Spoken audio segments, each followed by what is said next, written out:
A long time ago, in a village called Abaka, there was a girl named Yukai. Everyone in the village knew her, not just because she was incredibly beautiful with bright eyes and smooth skin, but also because of something else that made people cautious. Yukai deeply hated men. Yukai was not like the other girls in the village. She never laughed or chatted with anyone and always carried a serious expression. If anyone, especially a man, tried to approach her, they would face immediate consequences. Yukai never allowed any man to come near her. If someone dared, they would end up beaten so badly they couldn't stand. The men in the village were well aware of this. Some bore bruises on their bodies, while others had black eyes from her punches. No one dared to provoke Yukai, and whenever they saw her from afar, they would turn the other way. Though she was beautiful, the fear she instilled in people far outweighed their admiration. Stay away from her, they warned one another. She's not like the other girls. Her name became a cautionary tale, and she lived in the village, beautiful yet feared by all. One day, Yukai went to the market to buy food. The market was bustling, full of chatter, bargaining, and vendors shouting about their goods. Yukai moved through the crowd, her face as cold and serious as ever. She picked up a few vegetables and was about to leave when a young man, not paying attention, accidentally bumped into her. Without thinking, Yukai's hand flew into the air. Smack! The slap echoed across the market, silencing everyone around. All eyes turned to Yukai and the young man. His cheek turned bright red, and his expression filled with terror.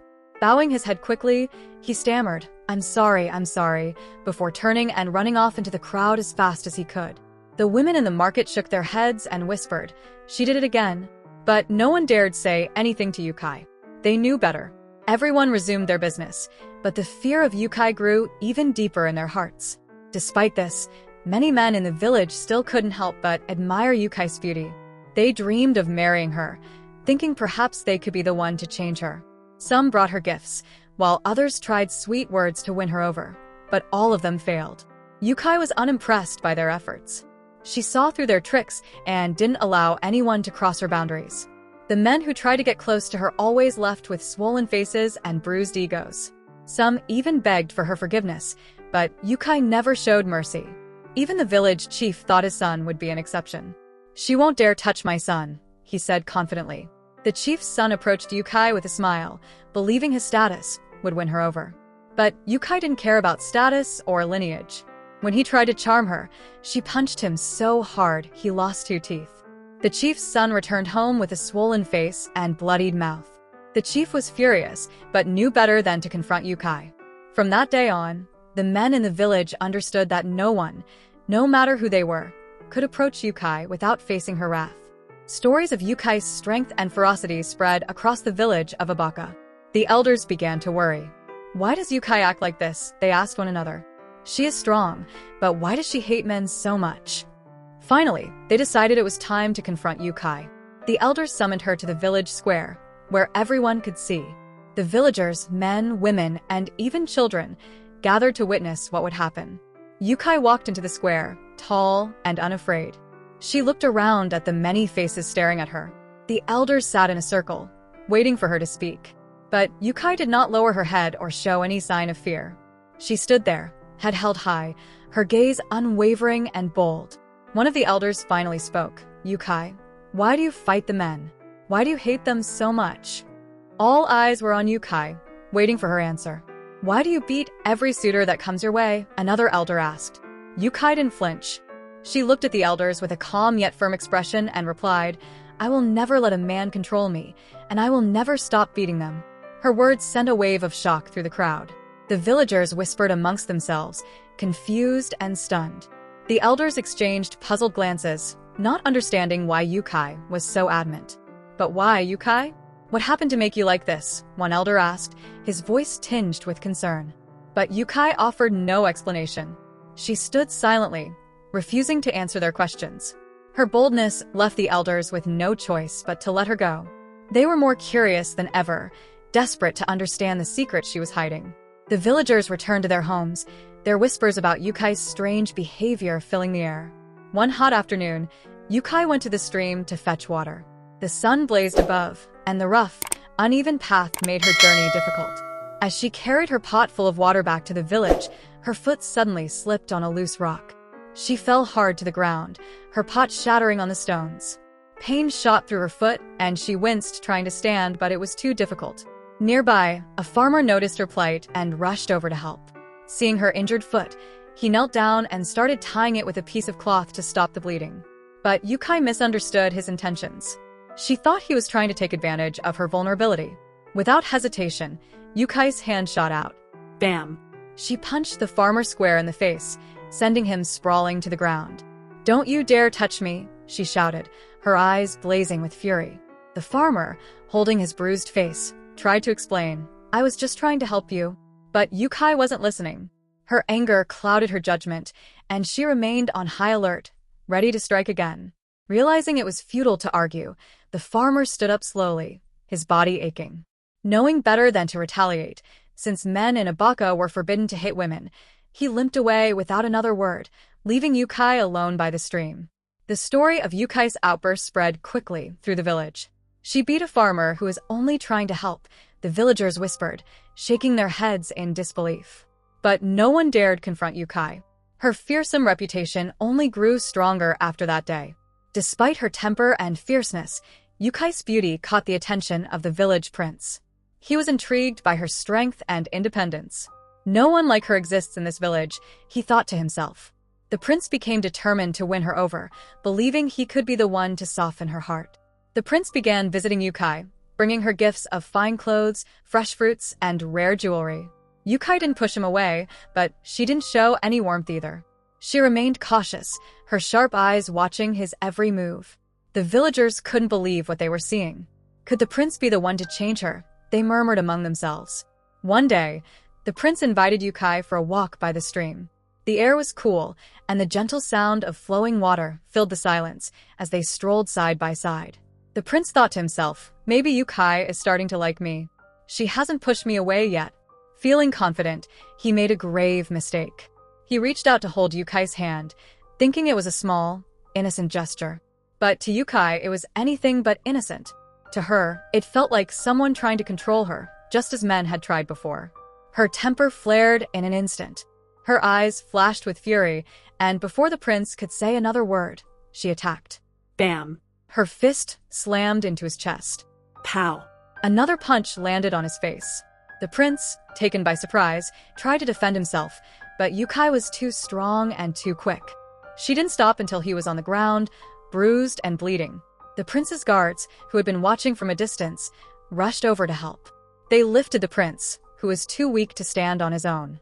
His face was swollen, and his arms and legs were covered in cuts. The guards carried him back to the palace as quickly as they could.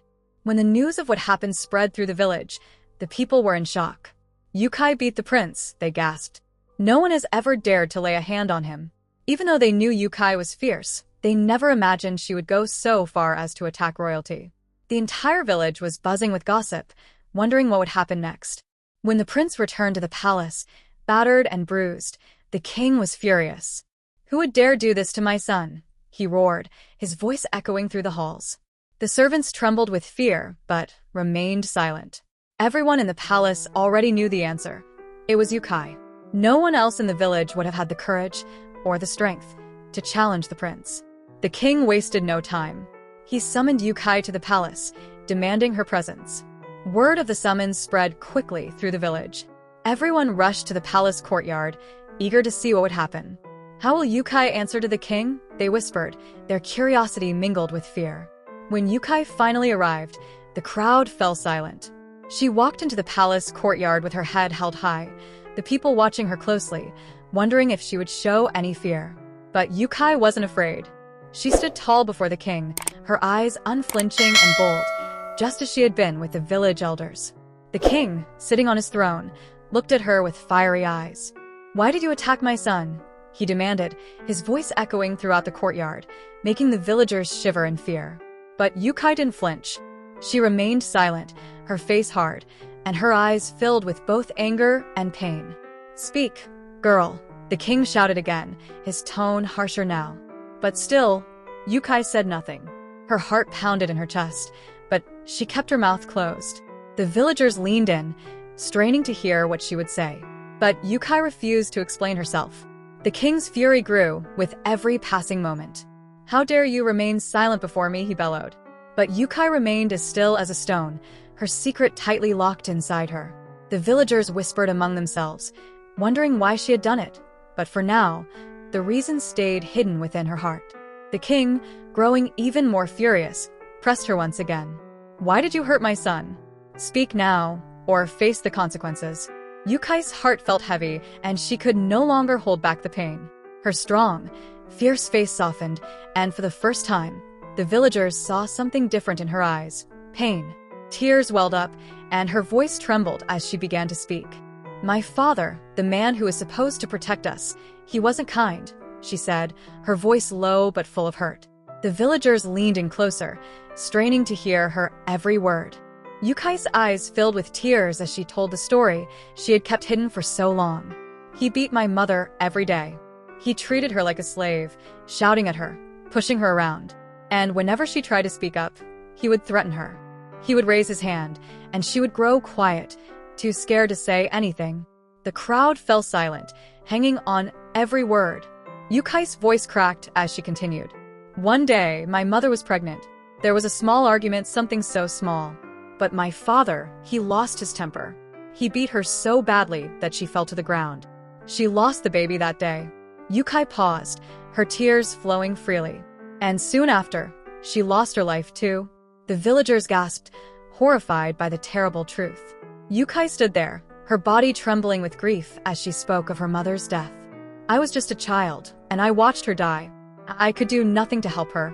She wiped her tears but continued. "After my father died, not long after, I thought I would be safe. But when I went to live with my uncles, it was no better." Yukai had hoped that after her father's death, life with her uncles would be different, that she might find some peace. But what she found was even worse. Her uncles were cruel men, just like her father, but even more shameless. They brought different women into their house every day, and Yukai would watch them treat these women with no respect. They forced themselves on the women, using harsh words and ugly actions. The women had no choice but to obey, too scared to fight back. It wasn't just the women they brought home. The wives, the women who lived with them, were treated just as badly. Whenever the wives tried to defend themselves or ask for help, Yukai's uncles would raise their hands, ready to strike. The wives lived in constant fear, knowing a beating could come at any moment. They were pushed around and sometimes hurt so badly they couldn't stand for days. Yukai watched all of this, day after day. She saw how the men in her life only knew how to control and dominate the women around them. They didn't listen, they didn't care, and they only used their strength to make the women feel small and weak. It was in those moments that Yukai made a vow. She promised herself that no man would ever treat her that way. No man would ever have power over her. She couldn't save her mother, and she couldn't help the wives in her uncle's home, but she could save herself. From that day on, Yukai's heart hardened like stone. She wouldn't allow any man to get close enough to hurt her. And so, Yukai became the fierce girl the villagers knew, but behind her strength and anger was a story of pain, a story no one had known until now. When Yukai finally revealed her painful story, the village was silent. They had always seen her as a troublemaker, someone fierce and wild. But now they understood, Yukai wasn't just fighting men for no reason. She was protecting herself, shielding her heart from the pain and fear she had known all her life. The men in the village, especially those who had felt Yukai's wrath, lowered their heads in shame. They realized that her strength had come from a place of deep hurt. Some of the men had their own memories of mistreating women, and now they saw how their actions could cause so much pain. The women of the village, who had silently carried their own struggles, looked at Yukai with new respect. She wasn't just fierce, she was a fighter. She had stood up not only for herself, but for all the women who had suffered quietly. The women began to see her as a symbol of strength, someone who had refused to be controlled or beaten down. Even the prince, who had once thought he could tame Yukai, understood the mistake he had made. He realized the pain he had caused her, and with a heavy heart, he apologized sincerely. He promised never to hurt her again, and to respect the strength she carried. The king, hearing Yukai's story, made a declaration. "No man in Abaka shall ever treat a woman badly again," he said, his voice firm. The uncles who had mistreated so many women were punished for their cruelty. The village had learned from Yukai's story, and a new respect for women spread through the land. Yukai, still strong and fierce, began to open her heart just a little. She agreed to marry the prince, not because she had been tamed, but because he had shown that he could respect her and value her for who she was. It wasn't about control. It was about strength meeting strength, respect meeting respect. The village celebrated the union of Yukai and the prince. It wasn't just the marriage of two people, it was a story of healing and courage. Yukai's journey, from pain and fear to strength and respect, became a story told for generations. It was the story of a girl who refused to be broken and a village that learned the true meaning of strength and respect. I hope you enjoyed the story. If so, please like the video, comment on what you learned from the tale, and don't forget to subscribe to the channel for more enchanting tales like this one. Thank you.